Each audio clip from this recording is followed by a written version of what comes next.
Right, this is section 1.4, the method of elimination. In your textbook, we're on page 34. So we've learned so far two methods to solve linear equations. You can tell me what they are. I'll just talk about them, but yeah, Kyle? Graphing and substitution. Good, graphing and substitution. Which one do you prefer? Substitution? How about you, Sebastian? I like substitution. Substitution, why? Because no one likes to graph, right? Mm-hmm. That's the bottom line, right? Graphing takes a long time. There's another reason though, besides time. Steven, what's the problem with graphing? It's simpler and it's more accurate to substitute. Good. Not necessarily more accurate, but it's more accurate to kind of read the graph, right? It's difficult to read a graph, right? So you can graph it just as accurately, but yeah, you're right. It is more accurate in a sense. Yeah, so substitution. Method of elimination is kind of like substitution. It's algebraic, so there's no graphing involved. But it doesn't require us to rearrange one of the formulas before we start to solve it. Okay, it does require us to do something to the formulas, but not isolate one variable, which can be time consuming. Okay, you got to move a lot of variables around, a lot of coefficients. So let's show you. The best way is just to go into an example. So example 1.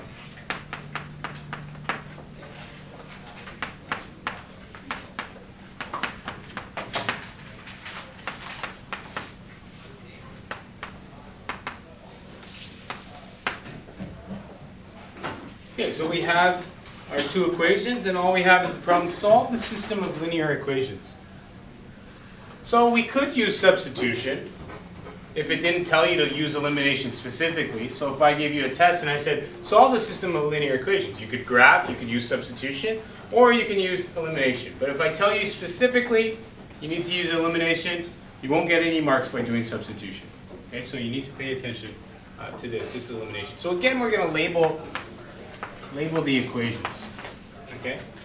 So with elimination, what we want to do is, just by definition of the title, we want to eliminate one of the two variables. So either x or y. Matthew in the back, which one do you want to eliminate? X or y? It's your choice. X. No, Basso. Oh, Y. Y. Okay, so Matthew behind Matthew says x. Matthew in front of Matthew says y. Who agrees with the Matthew in front? And Matthew in the back? Okay, so it looks like Basso is correct in saying y. Not that it matters. Okay, I could do it using eliminating x, and I'm going to show you that maybe after. But the reason why we chose y was because what? Yeah. One's negative, one's a positive. Right, they're already set up very easily to eliminate. So what I do then, because it's already set up, I can draw a line like this. Okay, just like we would with a normal addition and subtraction line. I'm going to add 1 plus 2 here. Okay, so I'm adding this line to this line. And the reason I'm adding them is because the signs are opposite. And I know when I add two variables with opposite signs, they go away. And that's the whole goal of elimination, is that you want to eliminate one of the variables. So that's what we're doing here. So 3x plus 4x is 7x. Plus y minus y is 0. We don't need to put 0 in, so we're just going to leave that out. Equals 19 plus 2, so we have 21. So now we have x equals 3. See how quick that was? A lot faster than substitution, right? So it's a pretty powerful method. It's very quick. Sir, for a test, would we have to use each method or just one of that you think's the best? You have to know how to use each method.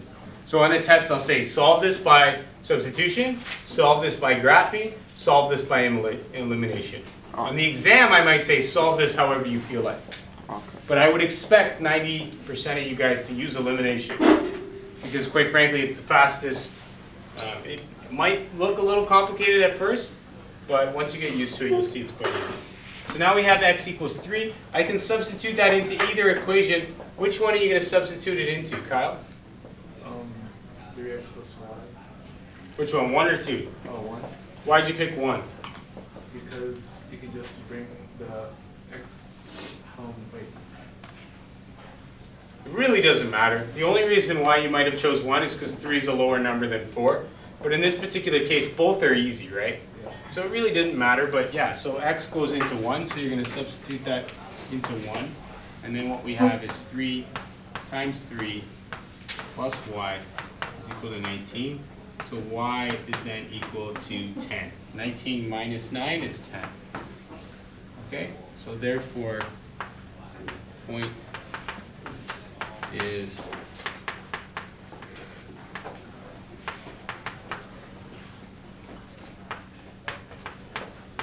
any questions there?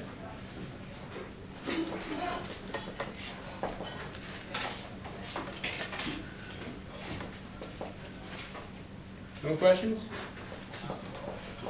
Okay, let's do example 2. Actually, before we do that, it's a little bit more, I'm going to get into it, but I'm going to show you. If we chose, Matthew in the back said, let's solve for, or let's eliminate x first. So let's do this problem again. Well, now we have 3x, I'm going to rewrite them.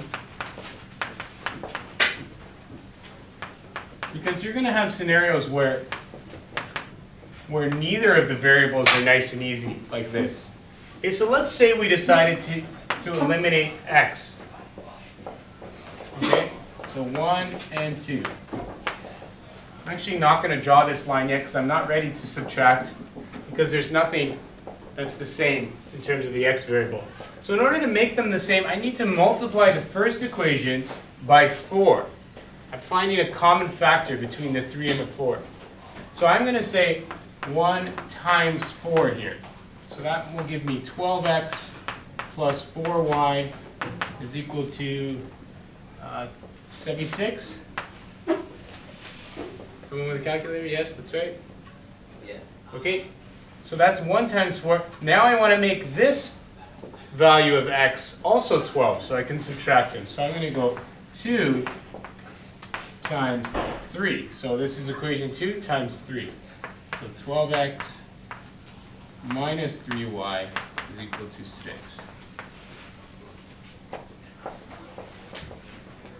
Okay, so now I have my x variables as the same, so I can subtract these two. Again, I'm choosing subtract, not add, because these two variables are the same sign. So notice how over here, I chose to add these equations. Very important that you guys realize this difference, okay? It's your choice. In elimination, you can either use subtraction or you can use addition. I chose addition here because these two variables had opposite signs. So I know when I add one to a negative value, they're going to disappear. I chose negative here because these two signs had the same sign. All right, so 12 minus 12, in this case, is 0. So these disappear. 4 minus 3.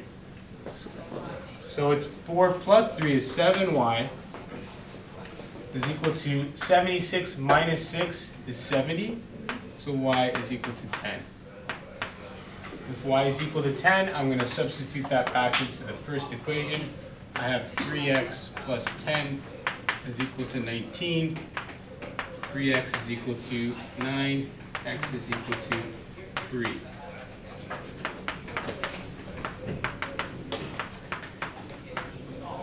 Oops, 3, 10. So we got the same answer, see? Any questions there? Which one was easier? The first one, definitely. But you do need to know how to do this because you will get equations where they're not both the same. Yeah. So if you were to do addition with the second example, with the second one, would it still? If we chose to add these two, Yeah. no, it wouldn't work because you wouldn't eliminate the x variable. You'd have this 24x, right? Then plus y, 4 plus negative, you'd have plus y. You wouldn't get anything. You wouldn't get anywhere. Okay? So definitely you can't do that. You gotta leave this as subtraction. Any other questions? All right. Moving on, we'll try another one. This is example 2.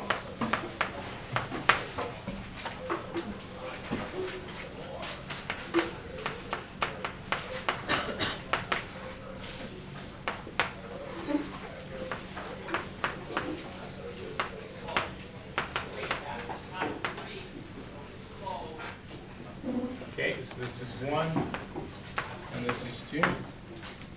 Okay, so right away here, we don't have a scenario where we can immediately subtract them like we did here, add them. We need to do something, not to both equations this time, but only to one. Steven? I was gonna ask, on a test, would we have to label everything? Label what? Label the equation like one? Yes. Yeah.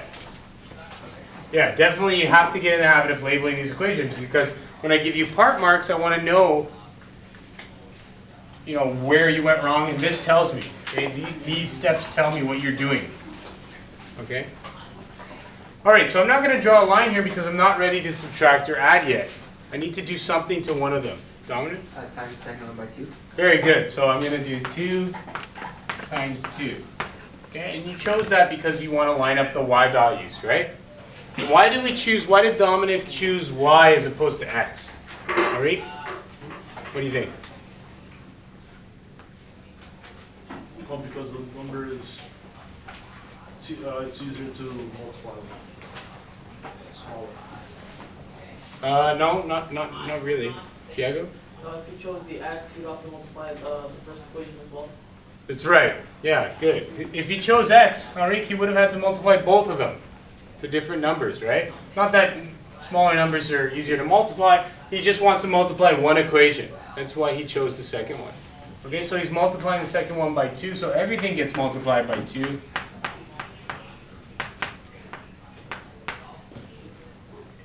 All right?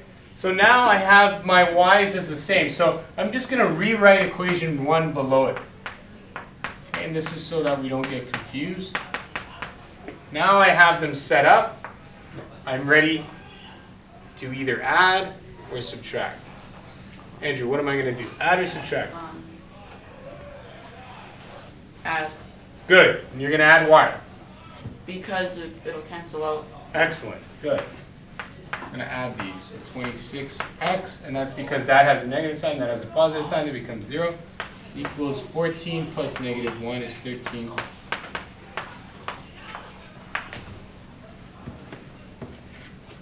Okay? And I just reduced there 13 over 26 to 1 over 2.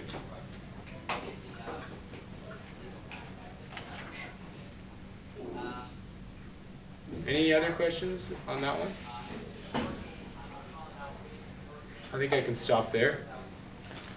All right. No other questions?